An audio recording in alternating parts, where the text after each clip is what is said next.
I'm Mohamad Mohty. I'm professor of hematology at the Sorbonne University and Saint-Antoine Hospital in Paris, in France. It is really my pleasure to provide this short uh, highlight about the recent six COMy Congress controversies in multiple myeloma. Given the COVID-19 crisis, this was a fully web-based conference, which proved to be extremely successful. More than 6,000 registrations and several thousands of viewing after the event. So a clear demonstration that despite the difficult circumstances, we can still share experience and disseminate knowledge. So as you may guess, the myeloma research field is growing rapidly.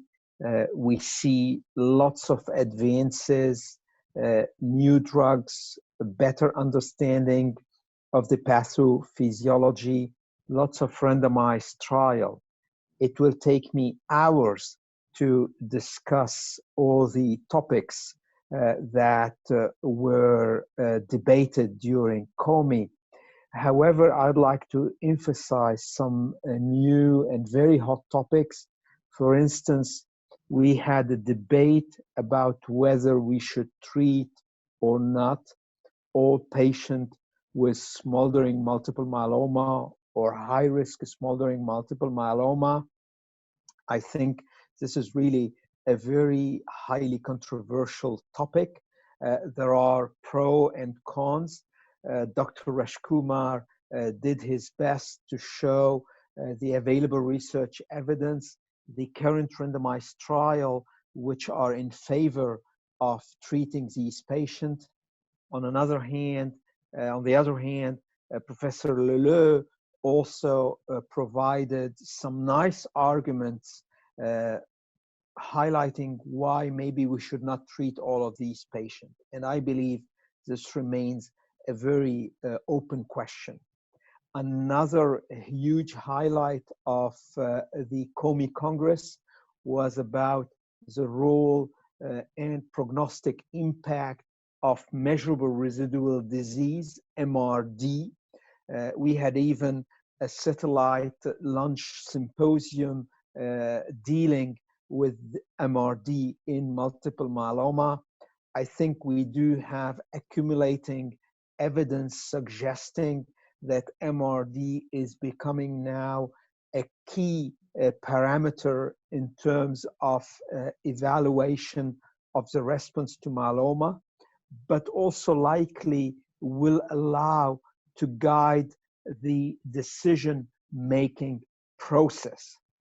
And obviously, one may wonder whether MRD should become a true endpoint for the different protocols that are being launched in the near future.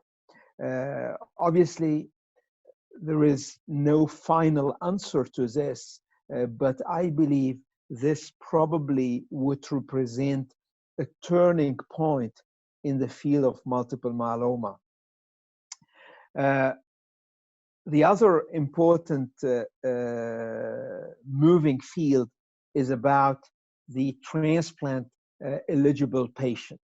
And here we have seen a lot of advances. For instance, the induction regimens are continuously improving, and we have heard wonderful lectures showing that now adding a monoclonal antibody targeting CD38, namely daratumumab, for instance, to the classical triplet inductions with VTD or VRD, bortezomib, thalidomide, dexamethasone, or bortezomib, lenalidomide, dexamethasone. These DARA VTD regimens or DARA VRD are proving to be superior, actually, to the classical triplet when evaluated in terms of achievement of stringent complete remission. But also these very powerful, highly active, and well-tolerated quadruplet induction regimens are allowing for a significant proportion of deep MRD negativity in many patients. Well, obviously, this can raise the question whether we should proceed to transplant or not. So the transplant versus no transplant is always a new debate. So whenever you are able to introduce a powerful regimen before transplant, allowing you to achieve deep responses, then you may question the value of transplant.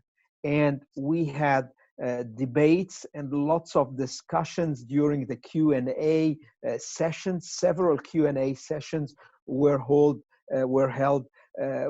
live during COMy, and there is no single answer. My personal opinion is it's more about a sort of a full treatment, comprehensive treatment package.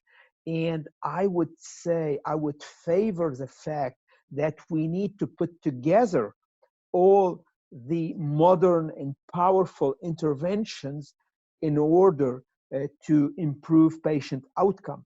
And in my opinion, having these quadruplet regimens for induction, followed by transplant, followed by consolidation, but also maintenance, would definitely allow for long-term disease control.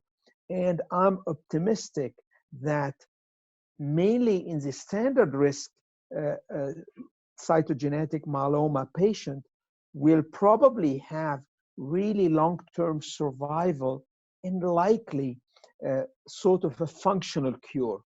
So in summary, I think it's a very exciting era for all of us involved in the myeloma field, but most importantly, it's a very optimistic era for all patients and families suffering from this terrible and nasty disease.